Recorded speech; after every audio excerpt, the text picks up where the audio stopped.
기도가 안 될 때 이 말씀만 기억하세요. 기도의 문이 다시 열립니다. 오늘 새벽 4시 30분 어느 아파트 작은 방에서 한 자매님이 무릎을 꿇었습니다. 기도를 시작하려고 했습니다. 하지만 입이 열리지 않았습니다. 주님이라는 그 한마디조차 나오지 않았습니다. 가슴이 답답하고 눈물만 흘러내렸습니다. 하나님, 왜 제 기도가 막혔을까요? 제가 뭘 잘못한 걸까요? 여러분도 이런 경험 있으신가요? 기도하고 싶은데 말이 나오지 않는 그 막막함, 하늘이 꽉 막힌 것 같은 그 답답함, 무릎을 꿇어도 입이 열리지 않는 그 무기력함. 저도 목사이지만 그런 시간을 겪었습니다. 새벽 기도를 인도해야 하는데 정작 제 기도는 막혀 있었던 그 시간을요. 2018년 가을이었습니다. 저는 그때 한 교회를 섬기고 있었는데 교회 안에 큰 어려움이 있었습니다. 매일 새벽 5시에 일어나 기도실로 갔습니다. 그런데 신기하게도 말이 나오지 않았습니다. 주님, 도와주세요라는 그 간단한 기도조차 목에서 막혔습니다. 30분 동안 무릎 꿇고 있어도 한마디도 나오지 않았습니다. 그저 눈물만 흘렀습니다. 저는 그때 생각했습니다. 내가 목사 자격이 있나? 기도도 안 되는 사람이 어떻게 성도들을 이끌 수 있나? 하나님이 나를 버리신 건가? 그런데 그 막막한 시간 속에서 하나님이 제게 한 가지를 깨닫게 하셨습니다. 기도가 막힌 것이 아니라 제가 기도의 본질을 잃어버렸다는 것을요. 말을 잘해야 기도가 아니었습니다. 유창하게 말해야 하나님이 들으시는 것이 아니었습니다. 그저 그 자리에 무릎 꿇고 있는 것, 그것만으로도 기도였습니다. 오늘 이 시간 여러분과 함께 7가지 말씀을 나누려고 합니다. 기도가 막혔을 때, 하늘이 닫힌 것 같을 때, 이 말씀들을 기억하시면 기도의 문이 다시 열릴 것입니다. 말이 나오지 않아도 괜찮습니다. 유창하지 않아도 괜찮습니다. 하나님은 우리의 말을 듣기 전에 이미 우리 마음을 아시기 때문입니다. 지금부터 함께 그 놀라운 진리를 확인해 보시겠습니까? 첫 번째, 성령님이 당신을 대신해서 기도하십니다. 기도가 막혔을 때 우리는 흔히 이렇게 생각합니다. 내가 기도를 못하니까 하나님과 멀어진 거야. 내가 영적으로 문제가 있는 거야. 내가 죄를 지어서 그런 거야. 그런데 성경은 정반대로 말씀하십니다. 여러분이 말을 잃었을 때 바로 그때 성령님이 대신 기도하신다고 말씀하십니다. 로마서 8장 26절부터 27절 말씀입니다. 이와 같이 성령도 우리의 연약함을 도우시나니 우리는 마땅히 기도할 바를 알지 못하나 오직 성령이 말할 수 없는 탄식으로 우리를 위하여 친히 간구하시느니라. 마음을 살피시는 이가 성령의 생각을 아시나니 이는 성령이 하나님의 뜻대로 성도를 위하여 간구하심이니라. 이 말씀이 무슨 뜻입니까? 우리가 기도할 말을 잃었을 때, 우리가 무엇을 기도해야 할지 모를 때, 바로 그때 성령님이 우리를 대신해서 기도하신다는 것입니다. 말할 수 없는 탄식으로 친히 간구하신다는 것입니다. 여러분, 이것이 얼마나 놀라운 은혜입니까? 우리가 말을 잃었을 때 하나님이 우리를 외면하시는 것이 아니라 오히려 성령님이 직접 나서서 우리를 위해 기도하신다는 것입니다. 2015년 봄에 만났던 한 집사님 이야기를 나누고 싶습니다. 이름은 박영숙 집사님, 당시 63세였습니다. 서울 노원구에 사시는 분이었는데 남편이 갑자기 쓰러지셨습니다. 뇌출혈이었습니다. 중환자실에 3주 동안 계셨습니다. 그 집사님은 매일 병원 기도실에 가서 기도하려고 했습니다. 그런데 기도가 나오지 않았습니다. 주님, 살려주세요라는 그 간절한 기도조차 목이 메어 나오지 않았습니다.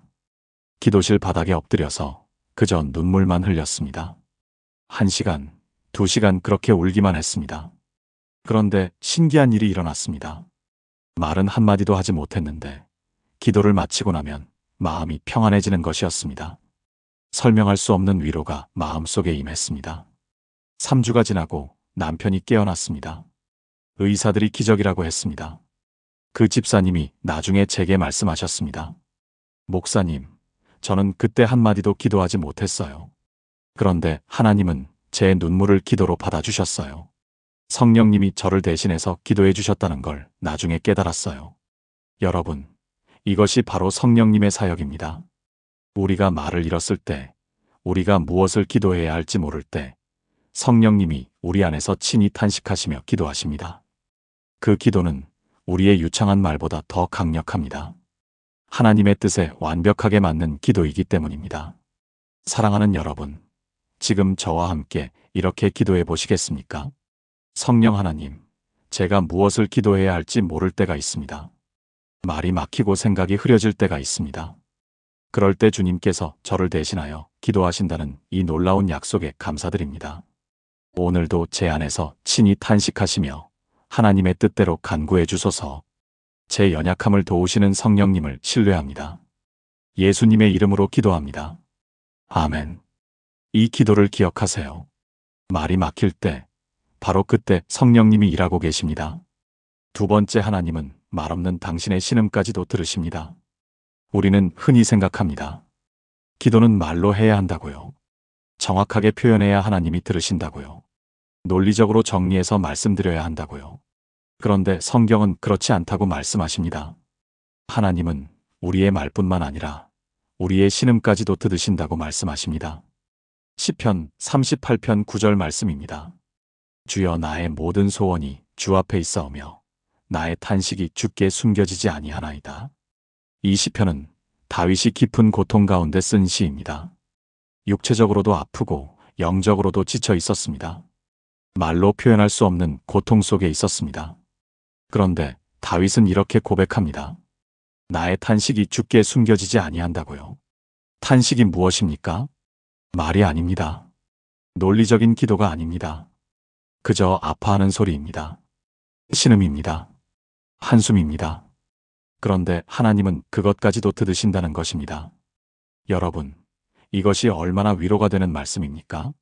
우리가 말로 표현하지 못해도, 우리가 정확하게 기도하지 못해도 우리의 탄식과 신음을 하나님이 들으신다는 것입니다. 2019년 여름에 만났던 한 권사님 이야기입니다. 최명자 권사님, 당시 58세였습니다.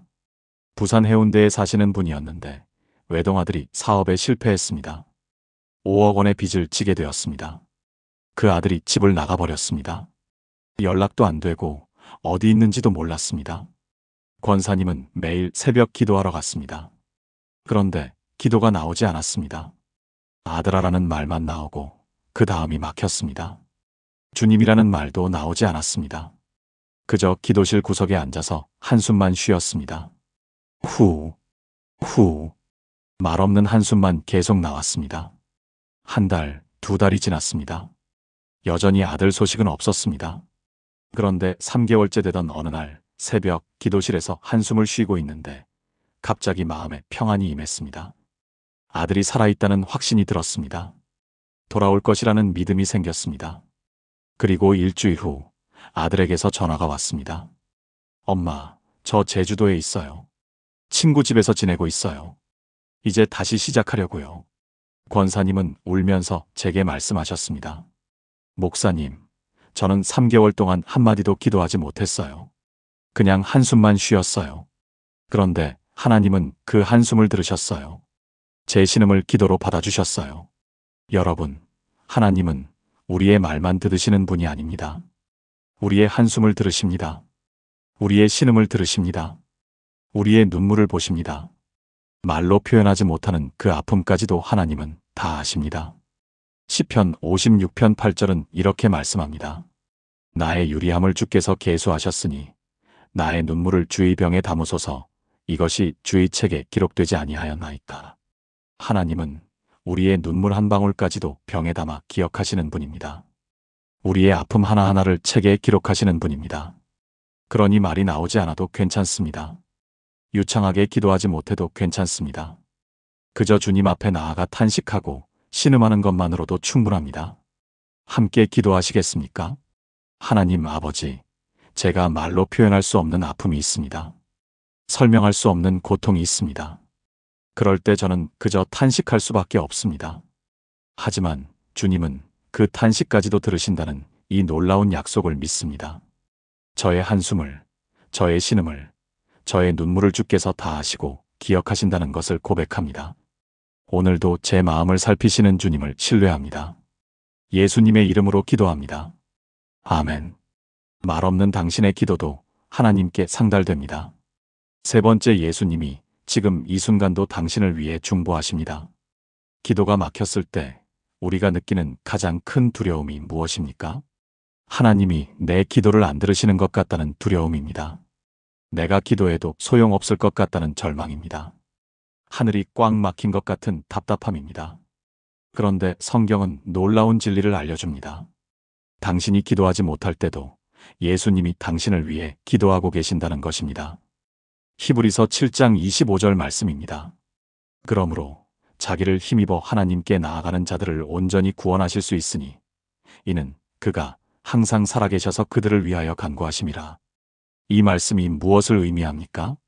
예수님이 지금 하늘에서 우리를 위해 항상 기도하고 계신다는 것입니다.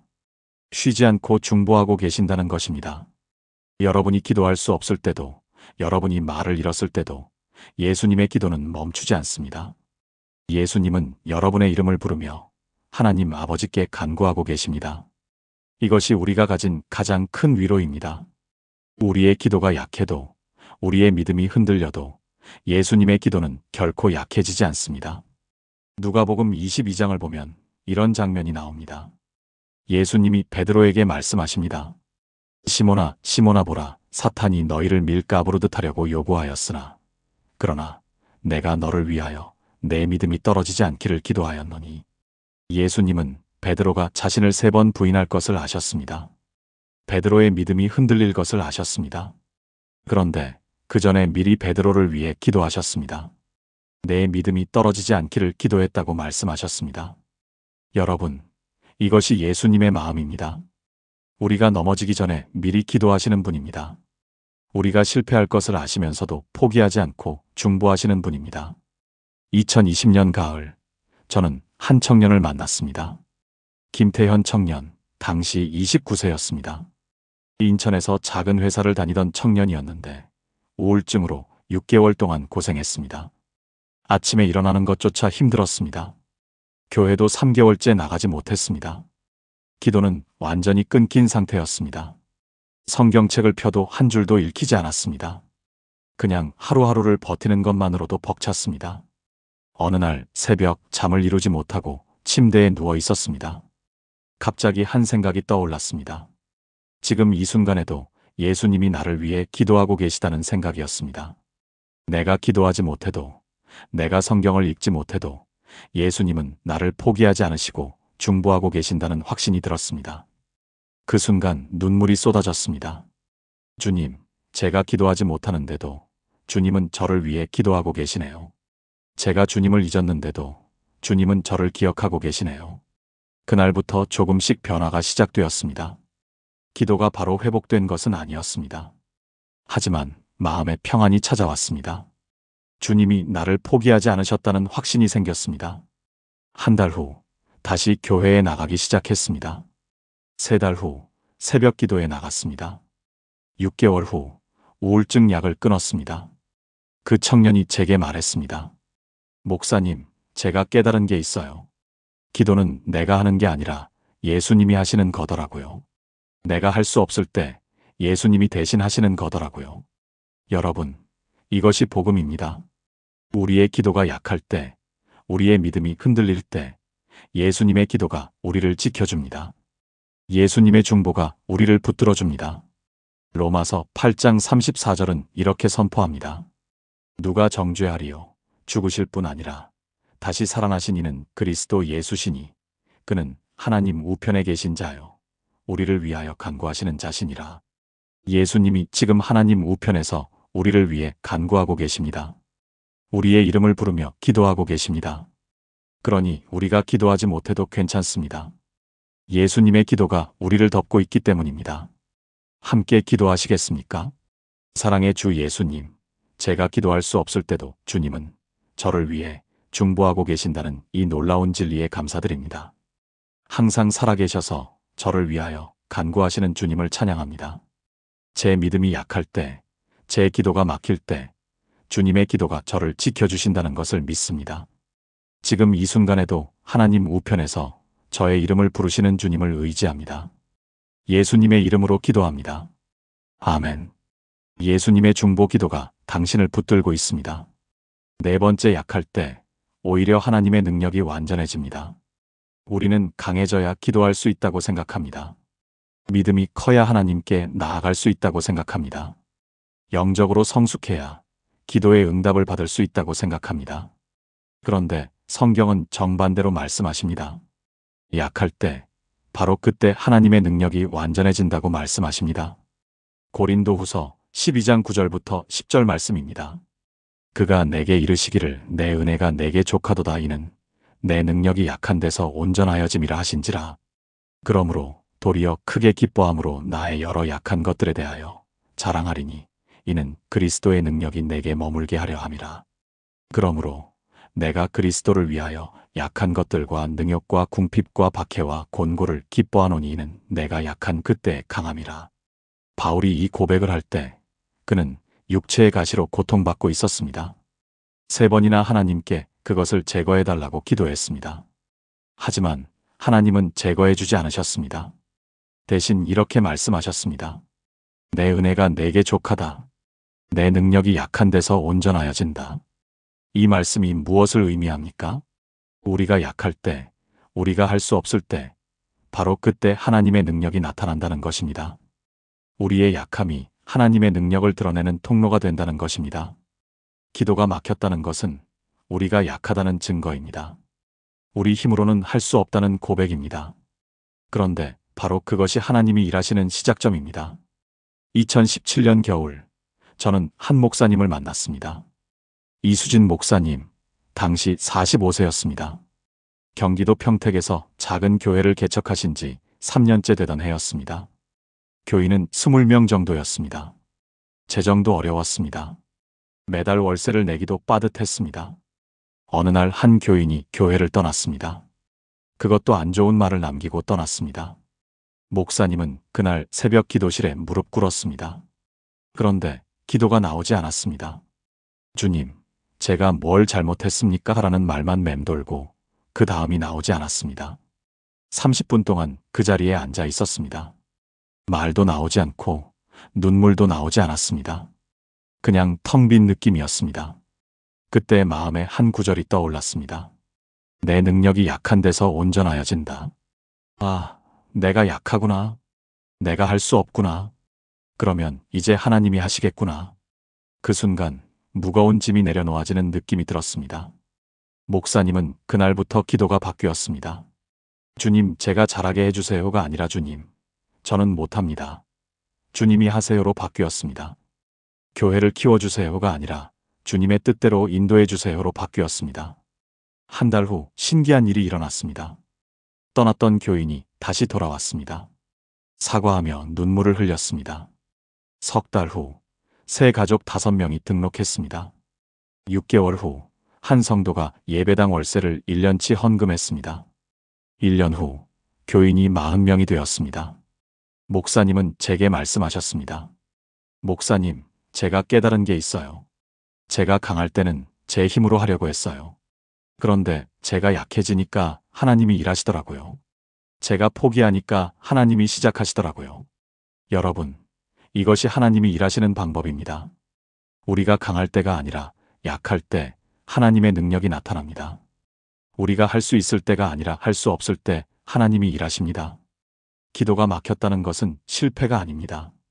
그것은 하나님이 일하실 준비가 되었다는 신호입니다. 우리의 약함을 통해 하나님의 강함이 드러날 것이라는 약속입니다. 고린도전서 1장 27절은 이렇게 말씀합니다. 그러나 하나님께서 세상의 미련한 것들을 택하사 지혜 있는 자들을 부끄럽게 하려 하시고 세상의 약한 것들을 택하사 강한 것들을 부끄럽게 하려 하시며 하나님은 약한 것들을 택하십니다. 할 수 없는 사람들을 사용하십니다. 그래야 하나님의 영광이 드러나기 때문입니다. 그러니 여러분의 약함을 부끄러워하지 마세요. 여러분의 무능함을 숨기려 하지 마세요. 그것이 바로 하나님이 일하실 통로입니다. 함께 기도하시겠습니까? 전능하신 하나님, 제가 약합니다. 제 힘으로는 기도할 수도 믿음을 지킬 수도 없습니다. 하지만 주님의 능력이 약한 데서 온전하여진다는 이 약속을 붙듭니다. 제 약함을 통해 주님의 강함이 드러나기를 원합니다. 제가 할 수 없는 것들을 주님이 하시기를 간구합니다. 제가 약한 그때의 주님의 능력이 나를 덮으시기를 믿습니다. 예수님의 이름으로 기도합니다. 아멘. 당신의 약함이 하나님의 능력을 경험하는 통로가 될 것입니다. 5번째, 하나님이 먼저 당신을 찾아오십니다. 기도가 막혔을 때 우리는 이렇게 생각합니다. 내가 하나님을 찾지 못하는구나. 내가 하나님께 가까이 가지 못하는구나. 내가 하나님을 잃어버렸구나. 그런데 성경은 놀라운 진리를 보여줍니다. 우리가 하나님을 잃어버린 것이 아니라 하나님이 우리를 찾아오신다는 것입니다. 우리가 하나님께 가는 것보다 하나님이 우리에게 먼저 오신다는 것입니다. 누가복음 15장에는 3가지 비유가 나옵니다. 잃어버린 양의 비유, 잃어버린 동전의 비유, 잃어버린 아들의 비유입니다. 특히 잃어버린 양의 비유를 보면 이런 말씀이 나옵니다. 너희 중에 어떤 사람이 양 100마리가 있는데 그 중에 하나를 잃으면 99마리를 들에 두고 그 잃은 것을 찾아내기까지 찾아다니지 아니하겠느냐? 양이 목자를 찾아온 것이 아닙니다. 목자가 양을 찾아 나선 것입니다. 양이 집으로 돌아온 것이 아닙니다. 목자가 직접 찾아가서 어깨에 메고 집으로 돌아온 것입니다. 여러분, 이것이 하나님의 마음입니다. 우리가 기도하지 못할 때, 우리가 하나님을 찾지 못할 때 하나님이 먼저 우리를 찾아오십니다. 우리가 멀어진 것이 아니라 하나님이 더 가까이 오시는 것입니다. 2021년 봄, 저는 한 자매님을 만났습니다. 정미선 자매님, 당시 41세였습니다. 서울 강남에서 직장 생활을 하시는 분이었는데 갑자기 어머니가 암 진단을 받으셨습니다. 사기 췌장암이었습니다. 시한부 선고를 받으셨습니다. 자매님은 완전히 무너졌습니다. 교회도 한 달째 나가지 못했습니다. 성경도 펼쳐보지 않았습니다. 기도는 완전히 끊겼습니다. 하나님이 원망스러웠습니다. 왜 우리 어머니를 이렇게 만드셨나? 왜 기도해도 소용없나? 그렇게 2개월이 지났습니다. 어느 날 퇴근길에 지하철을 타고 있었습니다. 창밖을 멍하니 바라보고 있었습니다. 갑자기 한 찬양이 마음에 떠올랐습니다. 나 같은 죄인 살리신. 어디선가 들려오는 것 같았습니다. 그런데 실제로는 아무 소리도 없었습니다. 자매님의 마음속에서 들려오는 소리였습니다. 그 순간 눈물이 쏟아졌습니다. 아, 주님이 나를 찾아오셨구나. 내가 주님을 외면했는데 주님이 먼저 나를 찾아오셨구나. 그날 밤 자매님은 2개월 만에 처음으로 기도했습니다. 주님, 제가 주님을 외면했습니다. 제가 주님께 등을 돌렸습니다. 그런데 주님은 저를 포기하지 않으셨네요. 먼저 저를 찾아오셨네요. 그날부터 조금씩 기도가 회복되기 시작했습니다. 처음에는 5분도 못했습니다. 하지만 일주일 후에는 10분, 2주 후에는 20분, 한 달 후에는 30분씩 기도할 수 있게 되었습니다. 그리고 3개월 후 놀라운 일이 일어났습니다. 어머니의 암이 줄어들기 시작한 것입니다. 의사들이 설명할 수 없다고 했습니다. 6개월 후 어머니는 퇴원하셨습니다. 1년 후 완치 판정을 받으셨습니다. 자매님은 제게 말씀하셨습니다. 목사님, 제가 깨달은 게 있어요. 하나님은 제가 찾을 때까지 기다리시는 분이 아니더라고요. 제가 못 찾으면 직접 찾아오시는 분이더라고요. 제가 기도 못할 때 먼저 제 마음을 두드리시더라고요. 여러분, 이것이 우리 하나님의 성품입니다. 우리가 기도하기 전에 먼저 우리를 찾아오십니다. 우리가 부르기 전에 먼저 우리 이름을 부르십니다. 이사야 65장 24절은 이렇게 약속합니다. 그들이 부르기 전에 내가 응답하겠고 그들이 말을 마치기 전에 내가 들을 것이며. 하나님은 우리가 부르기 전에 응답하시는 분입니다. 우리가 말하기 전에 들으시는 분입니다. 그러니 기도가 막혔다고 낙심하지 마세요. 하나님이 당신을 외면하신 것이 아닙니다. 오히려 더 가까이 다가오고 계십니다. 당신이 하나님을 찾지 못해도 하나님은 당신을 찾고 계십니다. 요한복음 4장을 보면 사마리아 여인 이야기가 나옵니다. 그 여인은 한낮에 우물가에 물을 기르러 왔습니다. 사람들을 피해서 온 것입니다. 부끄러운 과거가 있었기 때문입니다. 그런데 거기서 예수님을 만났습니다. 여인이 예수님을 찾아간 것이 아닙니다. 예수님이 그 여인을 만나기 위해 사마리아로 가신 것입니다. 예수님이 먼저 그 여인에게 말을 거신 것입니다. 여러분, 이것이 예수님의 마음입니다. 우리가 숨어 있을 때, 우리가 피해 있을 때 예수님이 직접 찾아오십니다. 우리가 기도하지 못할 때 예수님이 먼저 우리 마음을 두드리십니다. 함께 기도하시겠습니까? 사랑의 하나님, 제가 주님을 찾지 못할 때도 주님은 저를 찾아오신다는 이 놀라운 은혜에 감사드립니다. 잃어버린 양을 찾아 나서시는 선한 목자이신 주님을 찬양합니다. 제가 기도하기 전에 먼저 제 마음을 두드리시는 주님을 고백합니다. 제가 부르기 전에 응답하시고 제가 말을 마치기 전에 들으시는 주님을 의지합니다. 오늘도 저를 찾아오시는 주님을 믿습니다. 예수님의 이름으로 기도합니다. 아멘. 하나님이 지금 당신을 찾아오고 계십니다. 6번째 짧은 한마디 기도도 하나님께는 충분합니다. 우리는 기도를 길게 해야 한다고 생각합니다. 많은 말을 해야 하나님이 들으신다고 생각합니다. 유창하게 말해야 응답받을 수 있다고 생각합니다. 그런데 성경은 그렇지 않다고 말씀하십니다. 짧은 한마디 기도도 하나님께는 충분하다고 말씀하십니다. 누가복음 18장에는 세리와 바리새인의 기도가 나옵니다. 바리새인은 길게 기도했습니다. 자기가 얼마나 의로운지, 얼마나 많이 헌금하는지, 얼마나 금식하는지 길게 말했습니다. 그런데 세리는 단 한마디만 했습니다. 하나님이여, 불쌍히 여기소서, 나는 죄인이로소이다. 이 짧은 기도, 단 한 문장의 기도가 하나님께 상달되었습니다. 예수님은 이렇게 말씀하셨습니다. 내가 너희에게 이르노니 이에 저 바리새인이 아니고 이 사람이 의롭다 하심을 받고 그의 집으로 내려갔느니라. 짧은 한마디 기도가 긴 기도보다 더 귀하게 여김을 받은 것입니다. 여러분, 기도는 길이가 중요한 것이 아닙니다. 많은 말이 중요한 것이 아닙니다. 진실한 마음이 중요한 것입니다. 간절한 한 문장이 형식적인 100문장보다 귀합니다. 2016년 여름, 저는 한 집사님을 만났습니다. 송영미 집사님, 당시 52세였습니다. 경남 창원에 사시는 분이었는데 딸이 대학 입시를 앞두고 있었습니다. 집사님은 매일 새벽 기도하러 갔습니다. 딸의 합격을 위해 기도하려고 했습니다. 그런데 말이 나오지 않았습니다. 무엇을 어떻게 기도해야 할지 몰랐습니다. 그래서 그냥 주님이라는 말만 반복했습니다. 주님, 주님, 주님. 그렇게 주님만 3번 부르고 아무 말도 하지 못했습니다. 한 달이 지났습니다. 여전히 주님이라는 말밖에 나오지 않았습니다. 2달이 지났습니다. 여전히 주님만 불렀습니다. 집사님은 생각했습니다. 이게 기도인가? 이렇게 해도 되는 건가? 하지만 계속 나갔습니다.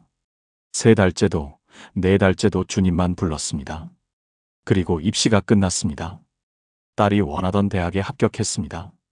성적으로는 불가능한 결과였습니다. 집사님은 감격해서 눈물을 흘렸습니다. 나중에 제게 말씀하셨습니다. 목사님, 저는 4개월 동안 주님이라는 말밖에 하지 못했어요. 그런데 하나님은 그 한마디를 들으셨어요. 제가 말로 표현하지 못한 모든 간절함을 다 아셨어요. 여러분, 하나님은 우리의 말을 세시는 분이 아닙니다. 우리의 마음을 보시는 분입니다. 마태복음 6장 7절에서 예수님은 이렇게 말씀하셨습니다. 또 기도할 때에 이방인과 같이 중언부언하지 말라. 그들은 말을 많이 하여야 들으실 줄 생각하느니라. 말을 많이 한다고 하나님이 더 들으시는 것이 아닙니다. 중언부언한다고 응답이 더 빨리 오는 것이 아닙니다. 진실한 한마디가 형식적인 만마디보다 귀합니다. 성경에는 짧은 기도에 놀라운 예들이 많이 나옵니다. 베드로가 물에 빠져 죽을 뻔했을 때 한 기도는 주여 나를 구원하소서였습니다. 단 5글자입니다. 예수님과 함께 십자가에 달린 강도가 한 기도는 예수여 당신의 나라에 임하실 때에 나를 기억하소서였습니다. 한 문장입니다.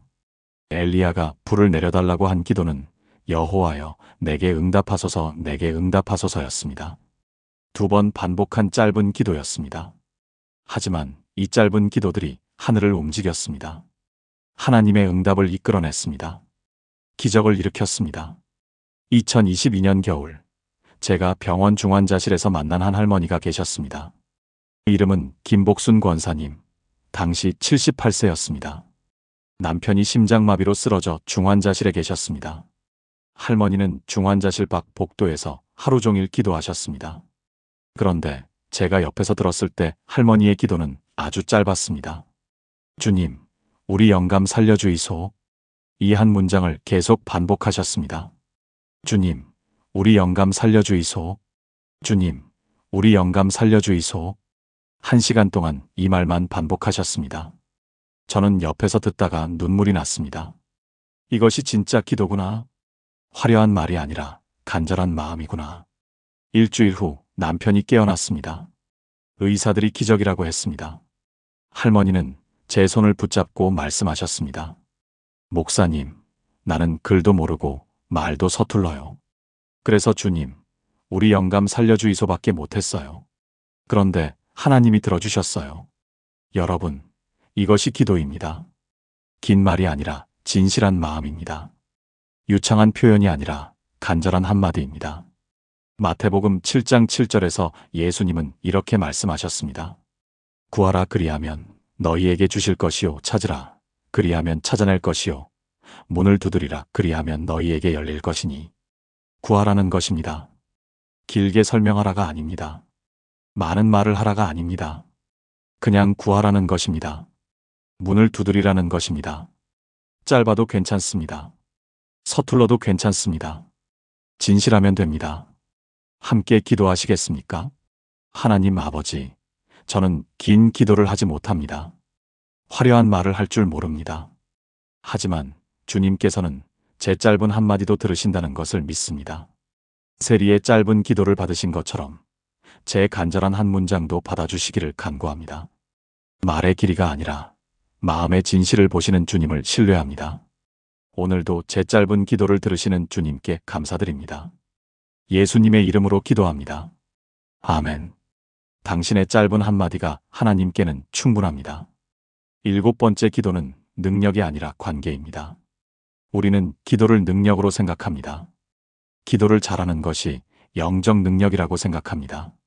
기도를 많이 하는 것이 영적 성숙의 증거라고 생각합니다. 그런데 성경은 기도를 다르게 정의합니다. 기도는 능력이 아니라 관계라고 말씀하십니다. 마태복음 6장 6절 말씀입니다.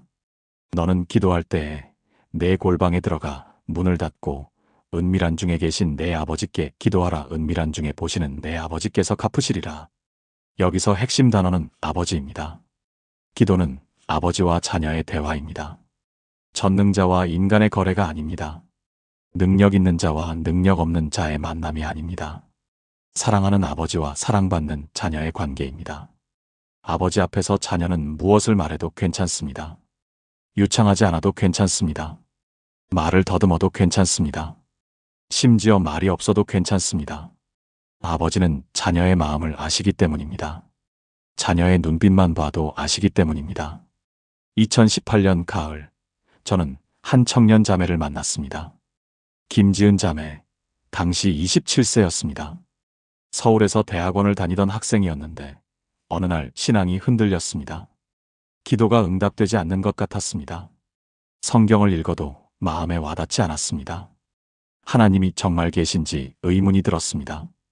한 달 동안 교회도 나가지 않았습니다. 기도도 완전히 끊었습니다. 그런데 어느 날 새벽 잠에서 깨어 홀로 앉아 있었습니다. 마음이 너무 공허했습니다. 무언가 허전했습니다. 그때 깨달았습니다. 아, 내가 그리운 건 기도의 능력이 아니라 하나님과의 관계구나. 내가 그리운 건 응답이 아니라 아버지의 음성이구나. 그날 자매는 1개월 만에 처음으로 무릎을 꿇었습니다. 하나님 아버지, 제가 주님을 떠나 있었습니다. 돌아왔습니다. 이 짧은 기도를 하는 순간 눈물이 쏟아졌습니다. 응답을 받아서가 아니었습니다. 능력을 경험해서가 아니었습니다. 아버지의 품으로 돌아온 것이 너무 좋았습니다. 그날부터 기도가 완전히 바뀌었습니다. 응답을 구하는 기도에서 아버지와 대화하는 기도로 바뀌었습니다. 해달라는 기도에서 함께 해달라는 기도로 바뀌었습니다. 한 달 후 자매는 제게 말했습니다. 목사님, 제가 깨달은 게 있어요. 기도는 하나님을 움직이는 게 아니더라고요. 기도는 하나님을 만나는 거더라고요. 응답이 없어도 괜찮더라고요. 아버지를 만나는 그 자체가 기쁨이더라고요. 여러분, 이것이 기도의 본질입니다. 기도는 하나님께 무언가를 받아내는 수단이 아닙니다. 기도는 하나님과 관계하는 통로입니다. 요한복음 15장 15절에서 예수님은 이렇게 말씀하셨습니다. 이제부터는 너희를 종이라 하지 아니하리니 종은 주인이 하는 것을 알지 못함이라. 너희를 친구라 하였노니 내가 내 아버지께 들은 것을 다 너희에게 알게 하였음이라. 예수님은 우리를 종이 아니라 친구라고 부르십니다. 명령하는 관계가 아니라 대화하는 관계입니다. 요구하는 관계가 아니라 나누는 관계입니다. 기도가 막혔다는 것은 능력을 잃은 것이 아닙니다. 잠시 관계가 단절된 느낌이 든 것입니다. 그럴 때 필요한 것은 더 많은 말이 아니라 다시 아버지 품으로 돌아가는 것입니다. 누가복음 15장의 탕자 이야기를 보세요. 탕자가 아버지를 떠났을 때 그는 모든 것을 잃었습니다.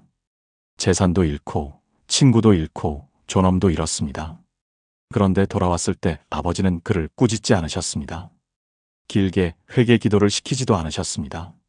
그냥 달려가 안아주셨습니다. 제일 좋은 옷을 입히시고 잔치를 베푸셨습니다. 여러분, 이것이 우리 하나님 아버지의 마음입니다. 우리가 기도하지 못했어도, 우리가 멀리 떠나 있었어도 돌아오면 달려와 안아주십니다. 잘했느냐 못했느냐를 따지지 않으십니다. 그냥 돌아온 것 자체를 기뻐하십니다. 2023년 봄, 저는 한 아버지를 만났습니다. 이름은 박성호 장로님, 당시 61세였습니다. 대전에 사시는 분이었는데 아들이 3년 동안 연락을 끊었습니다.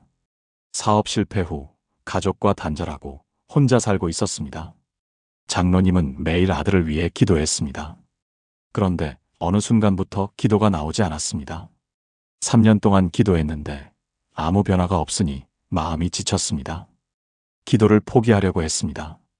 그런데 어느 날 새벽 마음에 한 생각이 떠올랐습니다. 내가 아들을 기다리는 것처럼 하나님도 나를 기다리고 계시는구나. 내가 아들과의 관계를 포기하지 않는 것처럼 하나님도 나와의 관계를 포기하지 않으시는구나. 그날 장로님은 기도 내용을 바꾸셨습니다. 하나님, 아들을 돌려주세요가 아니라 하나님, 아버지와 함께 이 시간을 견디게 해주세요로 바뀌었습니다. 응답을 구하는 기도에서 동행을 구하는 기도로 바뀌었습니다. 한 달 후 아들에게서 전화가 왔습니다. 아버지, 저예요. 3년 만의 목소리였습니다. 장로님은 눈물을 흘리며 말씀하셨습니다. 목사님, 제가 깨달은 게 있어요. 기도는 하나님을 바꾸는 게 아니더라고요. 기도는 나를 바꾸는 거더라고요. 응답을 받는 것보다 하나님과 함께하는 게 더 귀하더라고요. 여러분, 기도가 막혔다고 낙심하지 마세요. 그것은 능력을 잃은 것이 아닙니다. 잠시 관계를 회복할 시간이 필요한 것입니다. 아버지께로 돌아가세요. 긴 설명이 필요 없습니다. 아버지라고 한번 불러보세요. 그것만으로도 충분합니다. 함께 기도하시겠습니까? 사랑의 아버지 하나님, 제가 주님과의 관계를 잃어버렸습니다. 기도의 능력을 찾느라 정작 주님을 놓쳤습니다. 하지만 이제 돌아왔습니다. 아버지의 품으로 돌아왔습니다. 기도는 능력이 아니라 관계라는 것을 깨닫게 하시니 감사합니다. 응답보다 주님과의 동행이 더 귀하다는 것을 고백합니다. 오늘도 아버지와 함께하는 이 관계 안에 거하게 하소서. 예수님의 이름으로 기도합니다. 아멘. 기도는 능력이 아니라 아버지와의 관계입니다. 지금까지 나눈 7가지 말씀을 하나의 기도로 드리겠습니다. 사랑하는 여러분, 함께 기도하시겠습니까? 전능하신 하나님 아버지, 오늘 이 시간 주신 놀라운 약속들을 감사드립니다. 제가 말을 잃었을 때 성령님이 저를 대신해서 기도하시고 제 신음과 탄식까지도 들으시며 예수님이 항상 저를 위해 중보하시고 제가 약할 때 오히려 주님의 능력이 완전해지며 주님이 먼저 저를 찾아오시고 짧은 한마디 기도도 들으시며 기도는 능력이 아니라 관계라는 이 놀라운 진리들을 주셨습니다. 저는 고백합니다. 제가 기도할 수 없을 때도 성령님이 말할 수 없는 탄식으로 저를 위하여 친히 간구하십니다. 저의 모든 소원이 주 앞에 있고 저의 탄식이 주께 숨겨지지 아니합니다. 예수님이 항상 살아계셔서 저를 위하여 간구하십니다. 주님의 은혜가 제게 족하고 주님의 능력이 약한 데서 온전하여집니다. 주님은 저를 찾아 나서시는 선한 목자이시며 제가 부르기 전에 응답하시고 제가 말을 마치기 전에 들으십니다.